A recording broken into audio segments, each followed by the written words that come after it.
Para calcular la intensidad de campo eléctrico en un punto próximo a un plano infinito cargado uniformemente, procedemos de la misma forma que hicimos en la esfera. Es decir, aquí, por ejemplo, tenemos el plano cargado uniformemente con una carga neta de valor más Q.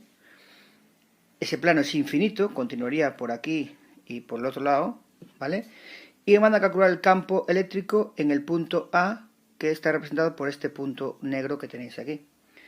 Lo primero sería dibujar las líneas de campo eléctrico.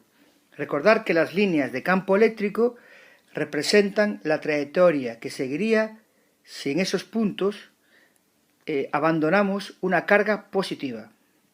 Procedo. Si os fijáis, esas líneas tienen una trayectoria que es hacia fuera del plano, ¿vale? Alejándose del plano. El siguiente punto sería escoger una superficie gaussiana cerrada adecuada, que es aquella superficie de la cual es fácil calcular su valor mediante una fórmula de geometría y de la cual es fácil calcular o sacar, el valor de E en la ecuación de la integral y que pase por ese punto A. En este caso se puede utilizar o un cilindro perpendicular al plano o un paralelepípedo perpendicular al plano. Voy a hacerlo con el cilindro. Si os fijáis, ese cilindro tiene dos tipos de superficies. Tiene una superficie de la base superior, una superficie de la base inferior y una superficie de la cara lateral que rodea al círculo de las bases. Entonces, una vez visto esto, voy a dibujar los vectores diferencial de superficie. He dibujado los vectores diferencial de S en la base superior, en la base inferior y en la cara lateral. Si os fijáis, el vector diferencial de S es perpendicular a la superficie, siempre. También he dibujado los vectores E, tanto en la base superior como en la base inferior, como en la cara lateral. Ahora procedo a aplicar la definición de flujo y el teorema de Gauss.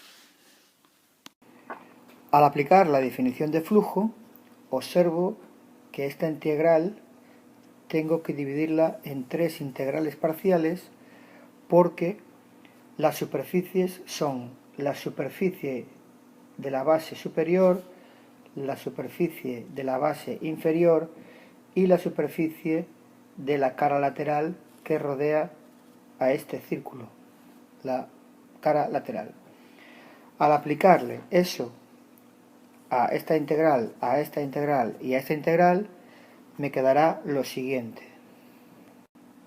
Observamos que en el primer caso, en la primera integral, me quedaría módulo de E por el módulo de la superficie de la base por el coseno del ángulo que forman, que si os fijáis en la base inferior, el ángulo entre el vector E y el vector diferencial de S es 0 grados. En la base superior pasa exactamente lo mismo. Módulo de E por el módulo de la superficie por el coseno del ángulo que formen. Y si os fijáis, en la superficie de la base superior, el ángulo entre el vector E y el vector diferencial de S es de 0 grados. En el caso de la cara lateral, haremos lo mismo. Módulo de E por el módulo de la superficie de la cara lateral por el coseno del ángulo que forman. Y aquí, si os fijáis, el ángulo que forman el vector diferencial de S con el vector E es 90. Con todo esto valdrá 0 grados. O sea, perdón, 0, porque el coseno 90 es 0. Igual a la carga encerrada. La carga encerrada no es toda la carga Q. La carga está desplazada por todo el plano. Perdón, desplazada no, distribuida. La carga que está encerrada aquí, en esto que estoy señalando, es una pequeña porción de la carga que le voy a llamar Q'. Continúo.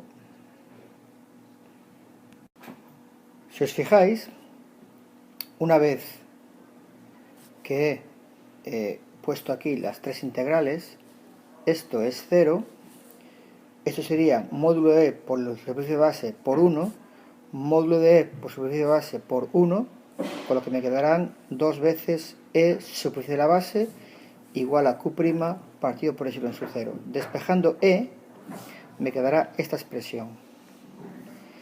Esta expresión es válida, pero lo que se va a hacer aquí en este caso es lo siguiente. La carga partido por la superficie, a eso se le denomina densidad superficial de carga. Recordar que esta carga dependía de la superficie de la base.